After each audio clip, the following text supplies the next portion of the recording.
Más de 20 familias denuncian el desalojo del que fueron víctimas el viernes pasado de un predio de la Roma, donde acusan que hubo violación de derechos humanos. Incluso alertan que 2 personas están encerradas. Esta es la historia.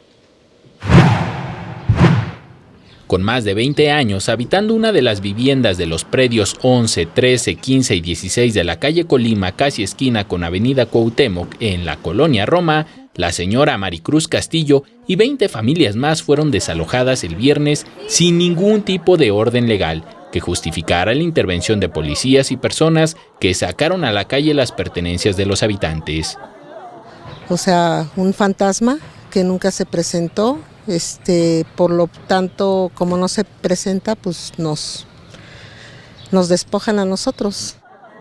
Las irregularidades en el proceso de desalojo dejaron encerradas en su vivienda a una madre con su hija menor de 16 años, quienes al estar durmiendo por la recuperación de una enfermedad no se percataron de los hechos y cuando despertaron vieron que la puerta de entrada del inmueble fue soldada para evitar su apertura.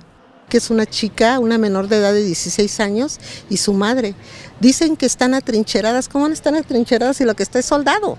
O sea, no pueden estar atrincheradas. Lo único que pedimos es que el juez dé la orden para que pueda abrir la puerta.